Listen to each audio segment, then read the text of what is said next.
Hello and welcome to Visa News. I am Jawad Tehami. Indian Congress leader and former Home Minister P. Chidambaram has raised some serious questions as to the narrative of Indian government, which is of course led by Bharatiya Janata Party, regarding the Pahalgam incident and the Operation Sindoor. He has also questioned Indian government's handling of Pahalgam incident, also pointed out there is a lack of evidence to support New Delhi's claim that the attackers came from Pakistan. He has also questioned the role of investigating agencies. So far, they've been unable to identify who those attackers involved in Pahalgam attack were. He's also said, let me quote, I think they are hiding, referring to Indian government, the fact that we made tactical mistakes during Operation Sindoor, and they are also hiding the losses, unquote. On the other side, the ruling Bharatiya Janata Party has criticized him, saying that he is defending and giving clean chit to Pakistan. Also, we saw that Indian Defence Minister Rajnath Singh talking on the floor of the House has said that the opposition is asking the wrong questions and the focus must be on the result, and that is that our forces achieved fully the goals of Operation Sindoor. And he also said that the ceasefire wasn't done under any pressure. Also, in another major development, Indian forces, particularly in Indian illegally occupied Jammu and Kashmir, have resorted to fake encounters. We'll also be talking about that particular aspect. We are honored to be joined in the studio by Mr. Umair Pervez. He is Indian affairs expert. Mr. Khan, thank you very much for your time, for being with us on the show tonight. Really appreciate that. Also in the studio, we are honored to be joined by Mr. Faizan Riaz. He is also expert in Indian affairs. Mr. Riaz, thank you very much for your time, also for being with us on this show. At the same time, on the video link, we are honored to be joined by Major General retired Zahid Mahmood. He is defense analyst. General Mahmood, thank you very much for your time, also for being with us on the show tonight. Really appreciate that. Both of you gentlemen, if you allow me, let me begin the discussion with General Mahmood. General Mahmood, how are you looking at this particular, not this particular, there are a lot of series of questions in just one breath which have been raised by the former Home Minister. How are you looking at these questions overall? Then I'll come back to you to discuss all these questions separately. Thank you very much, Tehami, for the invite, and my humble regards to the panelists sitting in your studio. I think this is what all is happening in India, and especially in Indian Parliament now. This is a kind of a fiction stories or a drama is going on, because the strategic community, international strategic community, is very much clear that what all has happened to India after this Pahalgam, and the way the Pakistani application have made them irrelevant. Pakistan have made their politics irrelevant, their diplomacy irrelevant, and as far as military is concerned, this military embarrassment which has been inflicted on India, that is unbelievable. The whole world has started recognizing Pakistan, that there is a force to reckon with, and Alhamdulillah, by the joint application, I mean to say that because of the whole of a nation approach and the national application, I would say rather, Pakistan was able to embarrass India, and Modi is addressing the domestic audience, is trying to cover up. But I think this was a kind of, this parliament session was kind of a last nail in the coffin of that narrative, which was based on lies. That has actually brought out the actual face of India, which is a country which believes in making and speaking a lot of strategic lies. They base their narrative on the all lies, and false flag operation was the start of that kind of approach. Primarily, what we have seen is that this is the saffronized application. Even today, once Prime Minister Modi was, entering the parliament, Har Har Mahadev, Hail Lord Mahadev Shiva, that they feel that their concept is that Shiva is present in all the souls, which is purely a Hindutva concept, and these slogans are primarily the war cries. So they're just showcasing the Hindutva application. But anyways, I think we have to be very, very careful, and Pakistan will have to carve out a strategy, a wholesome strategy, whole of a nation approach to counter this Hindutva application, this mindset, because this is the current drive which we are observing and which we are experiencing in India is total application of Hindutva, and it has a lot of friction, a lot of escalation, because their survival is in friction and hate, based on the policy of domination and policy of blood.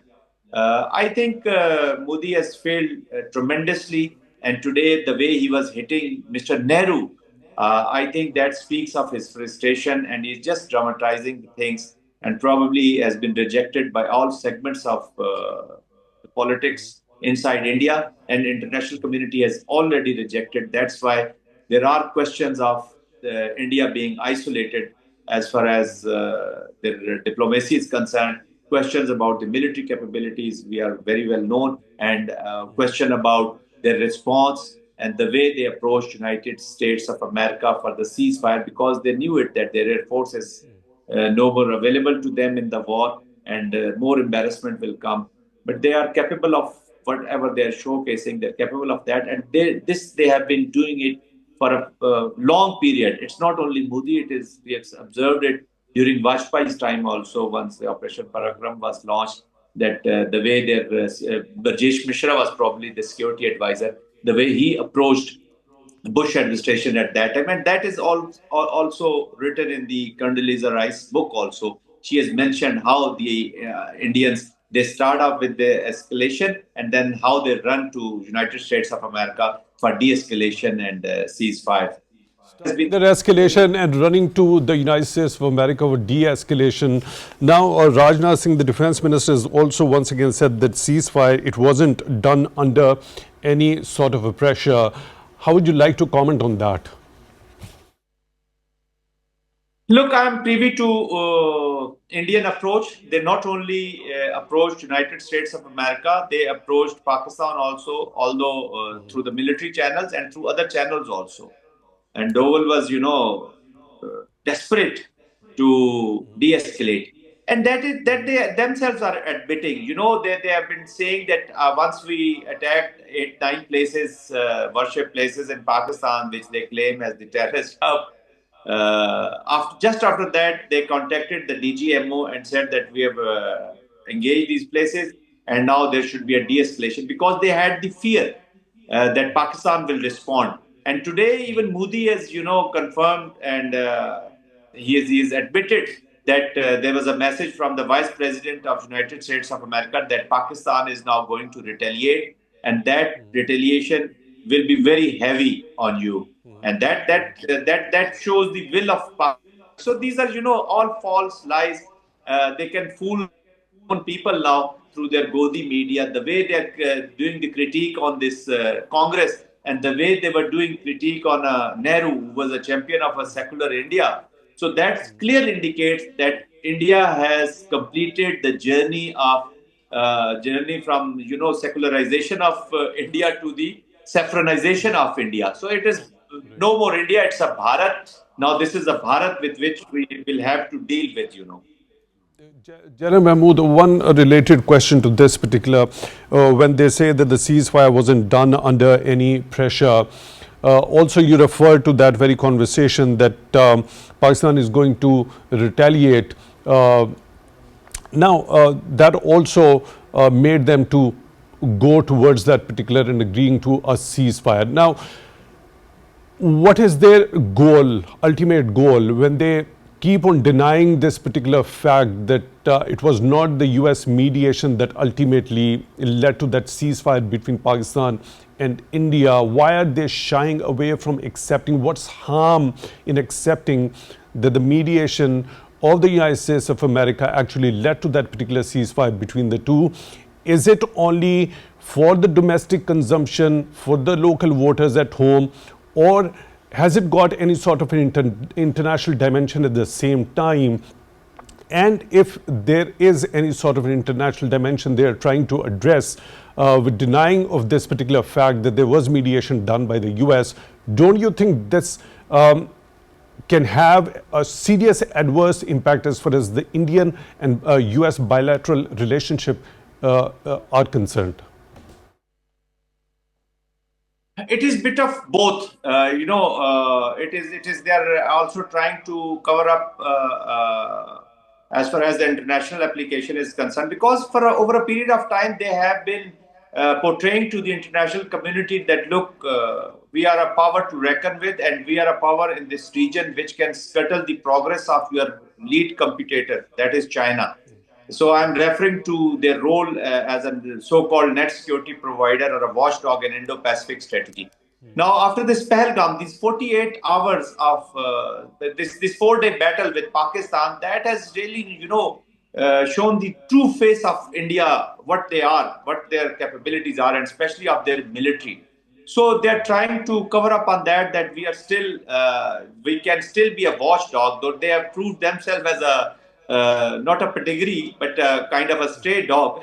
So they're not more than that. And then the domestic politics, of course, their hubristic speeches, their hubristic approach, their hubris designs in the past. And even today, I have seen few of their ministers, the way they were speaking, and even the Prime Minister Modi, he was looking more like, an actor of an Indian movie rather than a Prime Minister of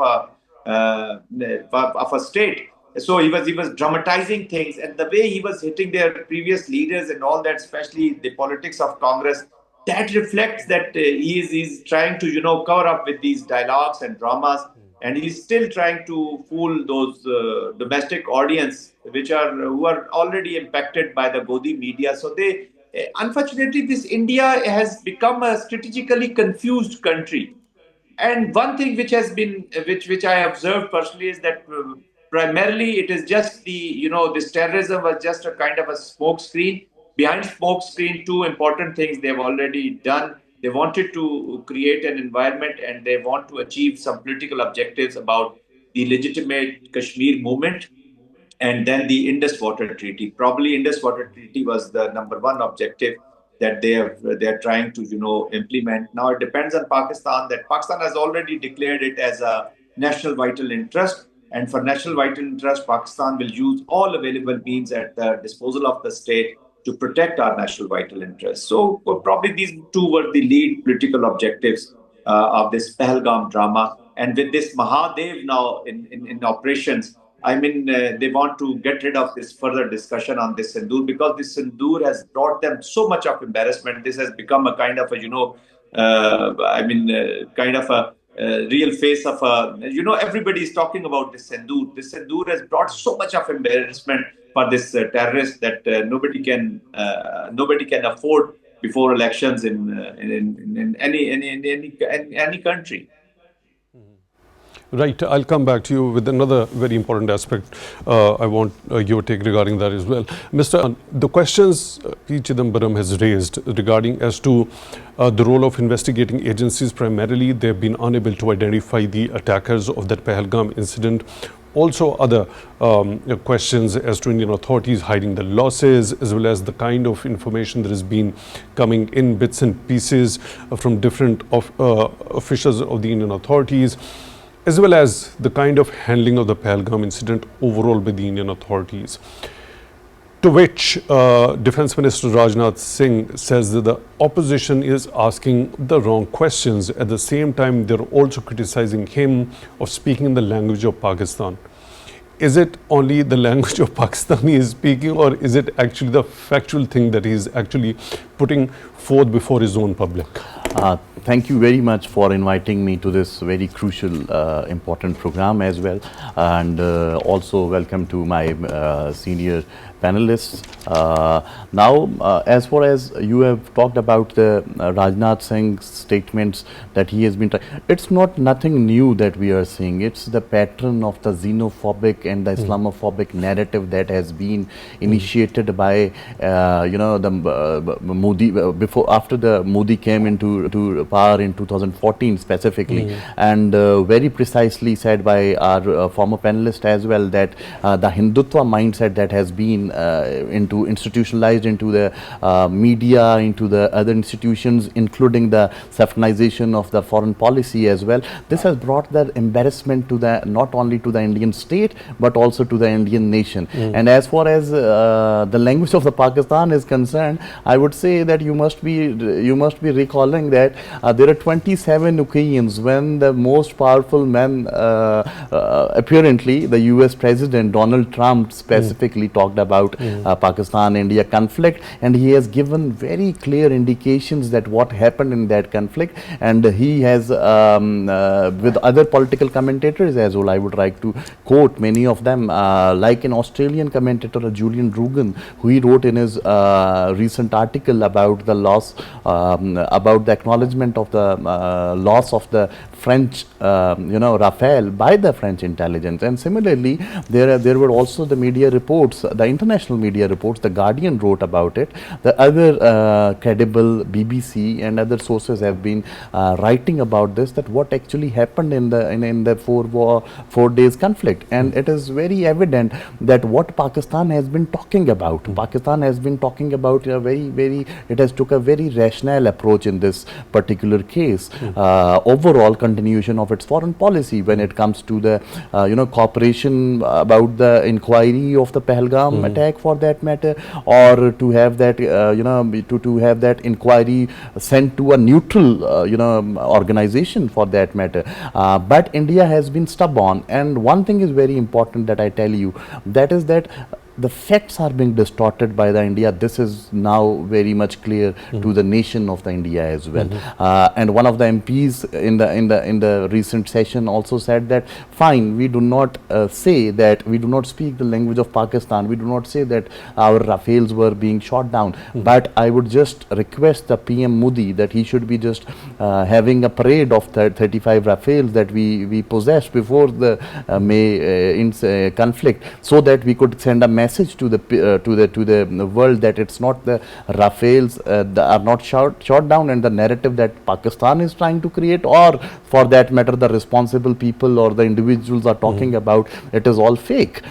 So this is all about the false narrative that has been initiated, that has been projected by the media, and it is the warmongering attitude that it led to the 4 days conflict, I would rather say, of the media, of the defense minister, of the very close 4 kitchen cabinet members of Modi ji, and I would also say that Modi was considered as a statements of India. He was being projected as so, but he has also lost the grace of a statesman, that you cannot accept the defeat, or for that matter you cannot accept the facts when it comes to the factual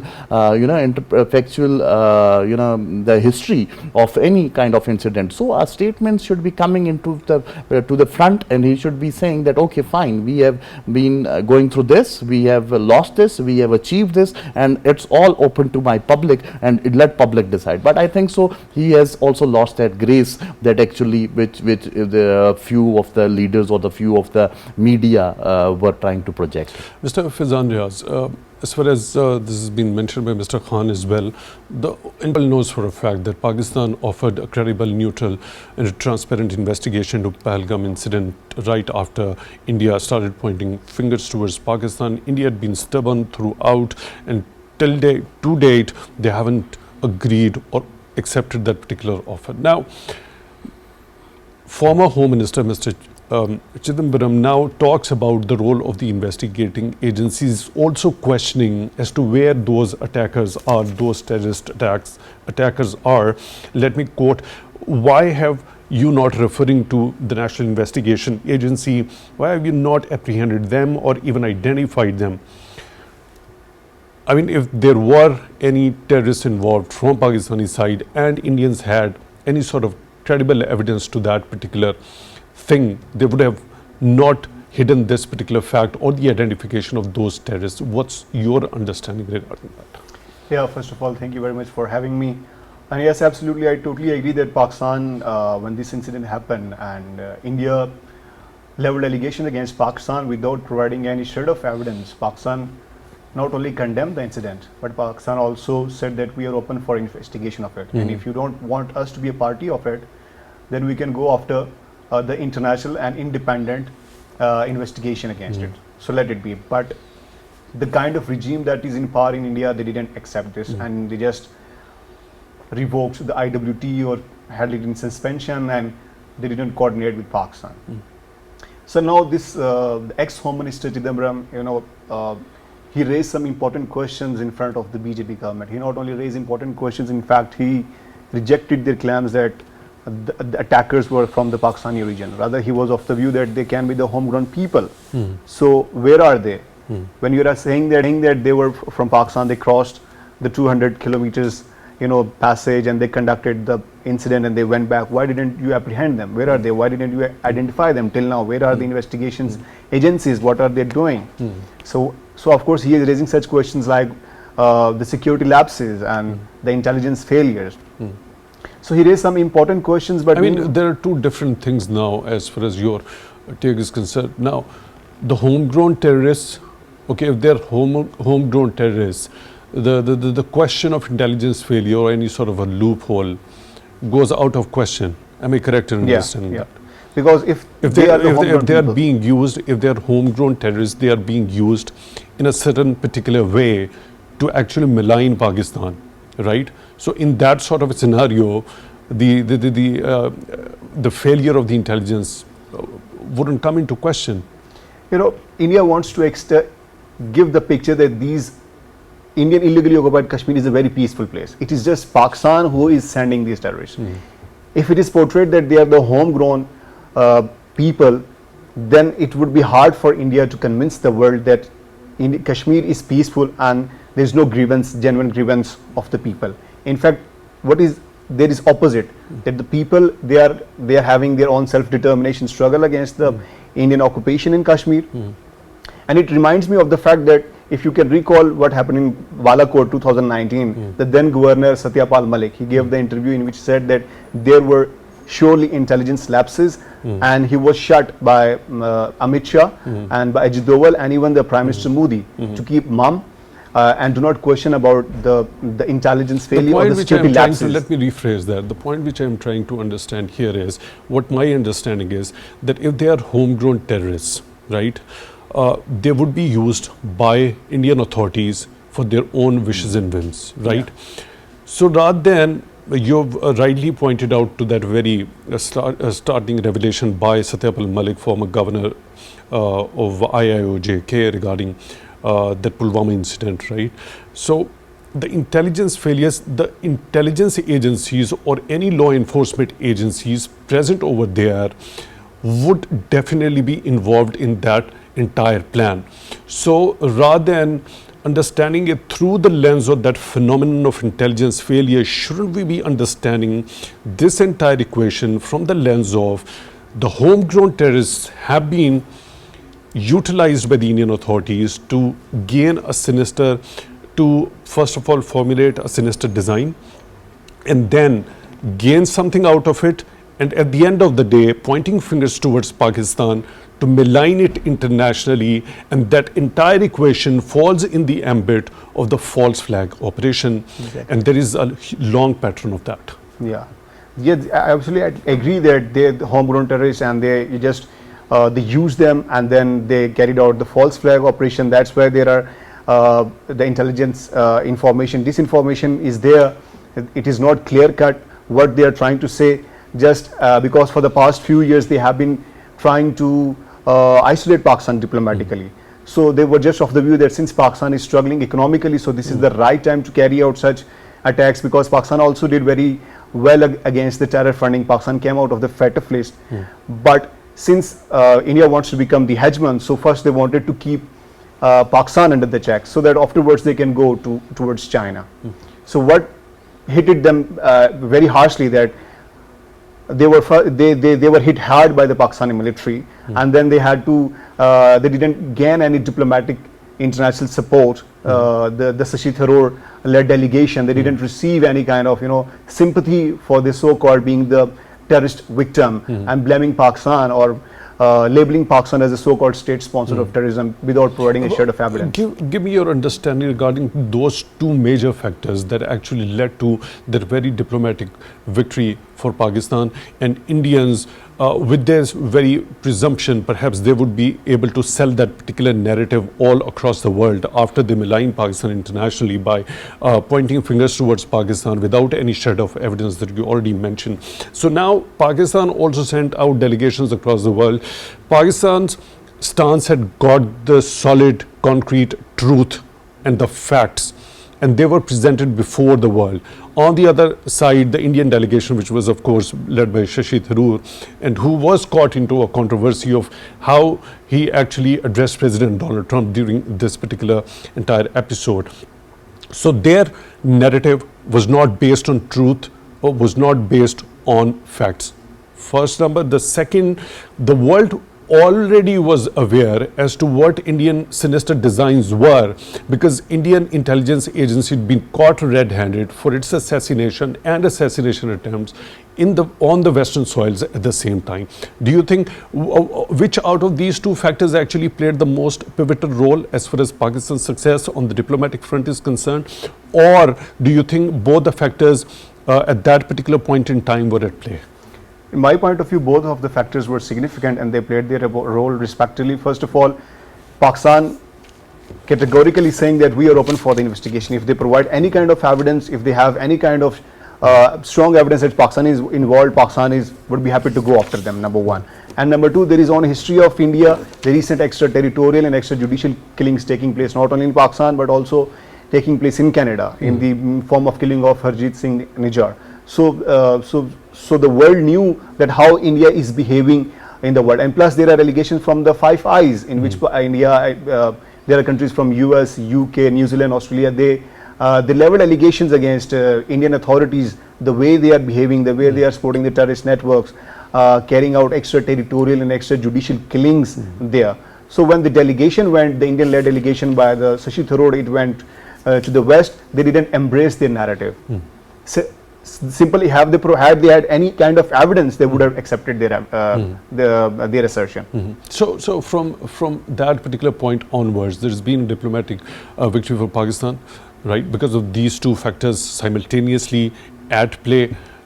What onwards, as far as major Western powers and the international community's approach towards India is concerned? The United States is supporting India in terms of containing China in the Asia Pacific, but India first wanted to control or to show its bulliness against Pakistan. So this is not what United States want. So they wanted to prove something first against Pakistan, Pakistan, to get a bigger role further. Yes, to get emboldened and to show China that they can exercise hegemony in the region. So do you think they have the same trust level after they were defeated so decisively by Pakistan in this particular standoff? Do you think that perception as far as the US towards India safeguarding its interest in the regions vis-a-vis China, that I guess it has gone to the ground? It has badly been dismantled. There are questions raising in the West, specifically in the United States, that when India cannot contain, for instance, or cannot rebut Pakistan militarily, which is 6 to 7 times smaller than its military budget, then how come it can tackle a very big behemoth, China, in the Indo-Pacific? So of course there are questions being raised in the West and even among the Republican Party that we are supporting the Indian regime against the China,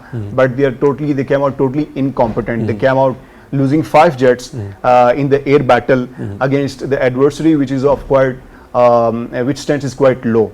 So definitely there are questions, and they are rethinking about their collaboration and their emboldening and their technology transfer towards India. Mr. Khan, had Indian authorities agreed just on the face, just for creating a face value in front of the international community, that they had accepted Pakistan's offer of a credible and transparent and neutral investigation into Pahalgam incident, do you think the outcome from this equation would have been somewhat different? I would like to just comment on as far as the optics in front of the international community before the major powers are concerned. That fact has been established. and that would have been established because it's a long pattern of those false flag operations. Yeah, I was coming on that. Had it been done, I guess they would have not been able to prove anything. But they wouldn't have been able to Yeah. prove it, but it would have given them any sort of a respite momentarily or not? For the time being, probably it could have been some kind of, for the sake of the optics, they would have taken, or they would have been granted with that some kind of relaxation moment. But I tell you that there is a very a pattern, consistent pattern regarding India's behavior of blaming Pakistan without any evidence. And what my other panelist was talking about, the home ground terrorist and being used for creating such kind of circumstances, that it looks like a false flag operation. Let me just remind you about the 2000 year when the President Clinton was on the tour to India. There was a same kind of incident happened when the 6 were killed in 30s or 35 in numbers basically, and it was also in the same district, the Anantnag district, which has been done. So this is the repeated pattern of the India that they have been done. They have been doing, and similarly you see that this particular incident actually happened during that time frame when U.S. Vice President J.D. Vance was visiting India. U.S. Vice President was visiting here. So they wanted to take the leverage out of such and such incidents, creating such an environment to actually fake such kind of things on Pakistan, and then get their narrative, the narrative of sympathy to the victim of the terrorism, for that matter, to the Western capitals. But I tell you that now the Western capitals and the West is also now basically understanding the tactics used by the India when they actually had the taste of the Indians' saffronization in their land, as well as talked by my other panelist about the Canadian incident, the American incident, and the others as well. So these things are now being questioned on very rational grounds as well. When it comes to the US question of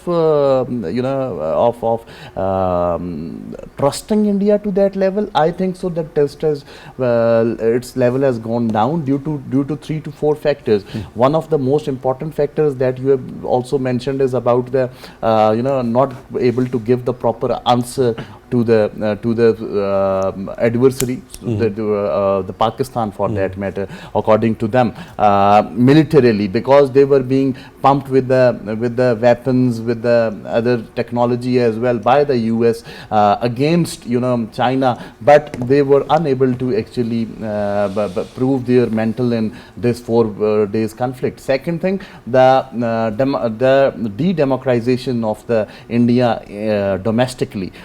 This is one of the most important things that the America is also concerned. And in one of the other programs, I also mentioned that now the strategists in the United States, they have to recheck and they have to reassess their Indo-Pacific strategy in this region. And the third thing which it is about is the Pakistan's mental, the Pakistan's claiming its position in South Asia. After this May conflict, the Pakistan has not just I would rather say reclaim its power militarily, but also diplomatically when it comes to the region and the global arena as well. You see, in South Asia, you are now rebalancing with you are reassessing your relationship with the Bangladesh. You are going through a revitalization in your relationship with other neighbors as well. Similarly, globally, it's the acknowledgement of the global West as well about the very responsible behavior of a nuclear state, which has been proven in the May conflict. So the Indo-Pacific strategy, I would rather say, is now being questioned seriously in the Western capital. Indo-Pacific strategy, and you're also of the view, if I got you correctly, that it's time for the West to rethink and revisit Indo-Pacific strategy. Definitely. And India's role in particular in that particular entire equation. Definitely.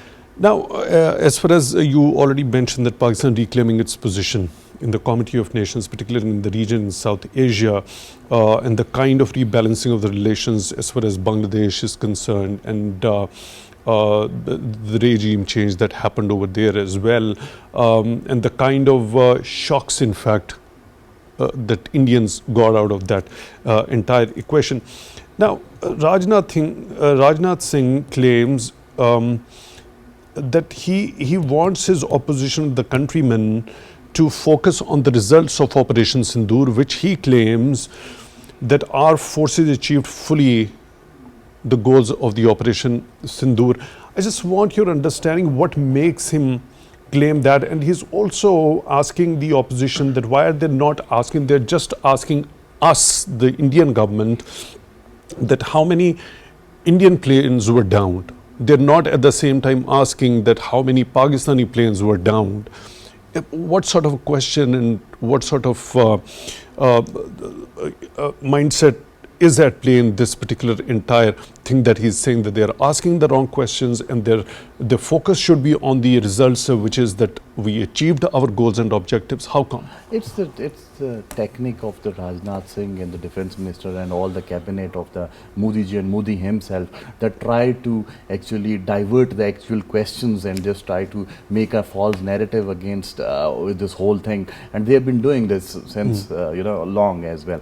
And these, I don't know what kind of goals they have achieved. They have been bashed by the military, our military. They have been given a lesson, a very befitted response by our military. Plus, you see, our Air Force have done very great. The indigenous technology that the Air Force have manifested in this May conflict is something very important. Thirdly, they have lost the credibility of being a nuclear power, a responsible nuclear power, I would rather say. And by bombing a nuclear power, you think that their response would not be coming. It's a very insane policy, I would rather say. The fourth thing, as I have talked about the US Indo-Pacific strategy, diplomatically they have been thrashed. The delegations led by the Shashi Tharoor, they faced embarrassment not only in the Western capital but also in Russia, I would rather say. That was very close to them. So there have been no serious diplomatic successes that could be taken out from this Operation Sindoor, or even the military, in the military aspect we see. So I don't know what kind of narrative they are trying to tell us. This is just about the Hindutva policy and the manifestation of that false narrative that the Modi and the Godi media that have been trying to basically project because of the, I would rather say, the ideological What sense do you make of this when he says that the opposition is not asking questions as to how many planes of Pakistan were down? I mean, isn't it a sheer audacity? I don't think so. Look at the audacity, I would rather say. I mean, because there is no third party in the world which has actually pointed to this particular thing, that there was any sort of a plane from Pakistani side that was downed. It was every third party was talking about the downing of the Rafales in particular. Yeah, and Pakistan has been very open to any kind of visits of the media, the international media, and they have been given the statements. Pakistani side has been very open to any kind of investigation. And in today's time, when there is social media, when there is information, it's the information age. You cannot hide such facts. They tried to hide, but it's all open now. There are 3 Rafales that have been shot down, 1 MiG and others as well. So these are the things that you cannot you cannot hide it. So I would rather say that this is the actual mindset of the India, that I would not be listening to any facts. I would not be going to the factual positions. Rather, they live in their one kind of their own, I would rather say, own world, where they have created some kind of fake narratives and fake imaginations, where they have thrashed Pakistan, but the reality is that Pakistan came successful in every aspect, not only in militarily, diplomatically, and also with the public's cohesion and public's support to their military and to their state institutions. Right, Mr. Faizan, Riaz, there is a book by Sun Tzu, The Art of War. If I can remember correctly, there is one thing that he talks about is that you have to know about your enemy to get an edge over your enemy during the war and before that one as well. Now, the kind of befitting response Indians have got from Pakistani side, Was it because of overconfidence, or it also pertained to that very thing that Sun Tzu had talked about in that Art of War, that they knew nothing about us? I guess it was because of both the overconfidence and the miscalculation they had done. The overconfidence because of the fact that they recently got the Rafales, 35 Rafales. Each Rafale is almost $400 million compared to the J-10, which costs just $40 million. So they just inherited that and they didn't fully integrated that into their Air Force proper mechanisms. Number one was that. And number two, they did the miscalculation that Pakistan was not ready. This is what happened when they did the Operation Banda in 2019, when Pakistan was not ready, but right next day Pakistan gave a very befitting response in the form of Operation Swift Retort, and they downed their plan in the form of Abhinandan, we see. I guess two things India need to learn. First of all, that Pakistan was ready this time, and when they carried out the attack, Pakistan in retaliation they downed their 5 jets. That was total in retaliation. And we must know that of the 9 attacks that India carried out on May 6 and 7, only on 2 occasions in Muridki and Bahawalpur they employed the Air Force. And when they're carrying out the attacks through Air Force on 2 occasions, they lost 5 attacks. So this really challenges the credibility. That's where Rajnath Singh is not open to answer these questions, that why and how they lost the jets. Number one, had they opened, it's a big embarrassment that for 2 attacks you are losing 5 jets. And number two, this was retaliation. And number two, when the Pakistan, after a couple of days, carried out Operation Bunyan Marsoos, they gave a very befitting quid pro quo plus response. They shattered the myths of S-400 that it is impenetrable.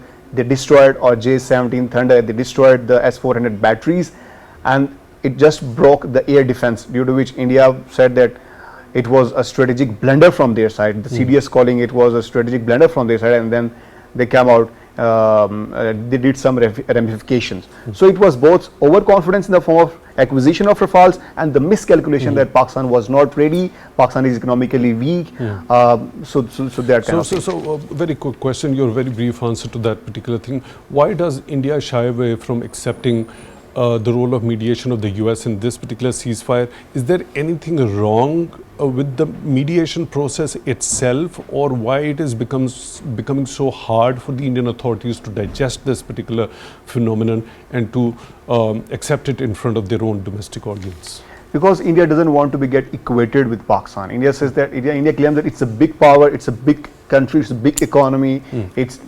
diplomatic cloud is very large, it has strong muscles, so it can tackle Pakistan. So now all the rest of the world knows that United States has mediated. India approached it. So if this gets proliferated, then we get rehyphenated, both India and Pakistan. So that's why they are. It is indigestible for the Modi government to get equated with Pakistan or get rehyphenated, because they want themselves to be equated, to be a rival with China, not to be a peer competitor with Pakistan. Here they couldn't compete with Pakistan. So that's why it is indigestible for them. All their life they have been diplomatically trying to isolate Pakistan. Mr. Khan, do you share the same sentiment, or do you have any other point to add to this particular thing? No, I guess he's right to that, and I do agree that they were actually claiming themselves as a big power, and they were trying to be a policeman in this region. And if they would be rehyphened with Pakistan, they would actually be losing their role into the larger geopolitical scenario, and specifically about the Indo-Pacific strategy that we have been talking about. Because you are not unable to actually handle or tackle Pakistan, a very comparably a small power for that matter. How could you be able to tackle China for that matter, and for the greater designs of the United States, and to make the relevance or its relevance there in the Western capital, Washington for that matter? India could not actually accept this, and it could not say that, and for the fact that it approached United States is also embarrassing on their part, according to my analysis as well. Right, and if they accepted, how big a dent it would render to their prestige within home? Because of the Hindutva ideology, they will lose all the ground. Yeah, they would definitely be. Mr. Umair Pervez Khan, Indian Affairs expert, thank you very much for being with us on the show. Mr. Faizan Riaz, he's also expert Indian Affairs. He's associated with the Islamabad Policy Research Institute. Thank you very much for your time, also for being with us on the show tonight. Really appreciate that. With that, we come to the end of today's this episode. Till the next one, take good care of yourselves.